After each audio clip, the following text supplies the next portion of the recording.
Inside Edition with Deborah Norville.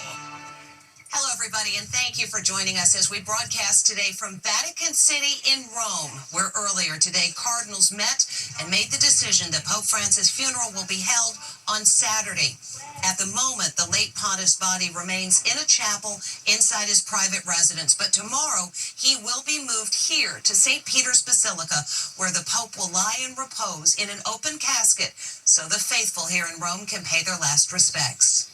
It's an image that will go down in history. Pope Francis lying in an open coffin in his red papal vestments. He's wearing his pointed papal mitre, and his rosary is wound twice around his hands. 2 Swiss guards stand at attention beside the coffin. A somber ritual was performed last night in a small chapel, and today the Vatican is revealing the Pope's final words. Before setting out on his surprise appearance in the Pope-mobile on Easter Sunday, he asked an aide, "Do you think I can manage it?" When his circuit around St. Peter's Square was over, he said, "Thank you for bringing me back to the square." The Vatican says in a statement he was tired but content. Tomorrow, the Pope will be taken to St. Peter's and will lie in state for 3 days, so thousands may pay their respects. The atmosphere in Vatican City is not only grief, but also gratitude. Cardinals met today to thrash out the details of the funeral, which will take place Saturday morning. Pope Francis left explicit instructions for a less elaborate funeral than his predecessors. President Trump, accompanied by First Lady Melania, will be among the many heads of state attending despite a history of tension between them. In 2016, Pope Francis suggested during a trip to Mexico that Trump is not a Christian. Trump was outraged. For a religious leader to question a person's faith is disgraceful. Cardinals from all over the world have begun arriving for the funeral and the conclave that will choose a new pope. Experts say that informal discussions are already underway among cardinals in quiet corners of the Vatican. These are conversations that happen in back rooms, over dinner table conversations among the College of Cardinals. In the coming weeks, that will get ratcheted up to a very, frenzied level.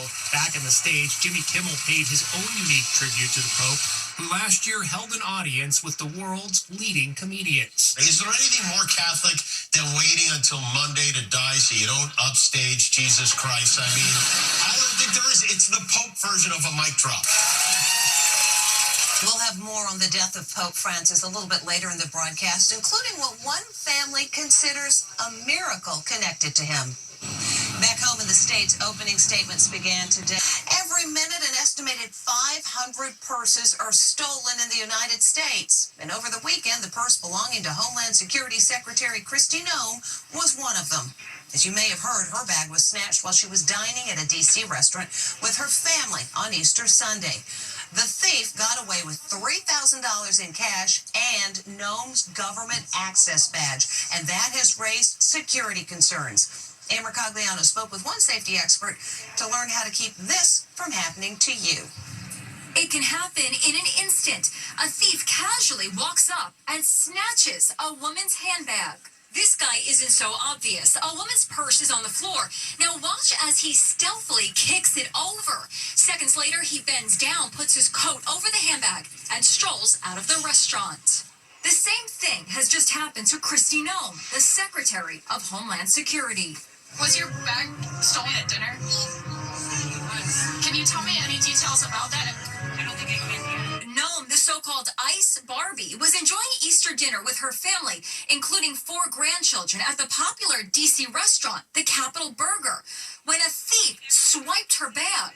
2 Secret Service agents were nearby, but apparently didn't see what was happening. It's so brazen and so frightening. According to reports, Kristi Noem placed her handbag underneath the table, like so many of us women do when we go out to eat. The thief was wearing a medical mask and used his foot to swipe the bag, and it was quite a haul.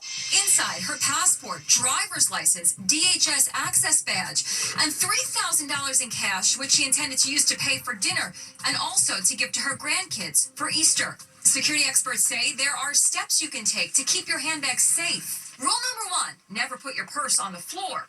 If you're placing your bag behind your chair, to the side of your chair, Yes. that's going to be outside of your immediate field of view. and it's going to be a lot harder to see if somebody walks by and picks it up. It's also unwise to leave your purse hanging on the back of your seat. Thieves are crafty. People are going to try to find ways to distract you, maybe bump into you and say, "Oh, I'm sorry, I'm just trying to get past."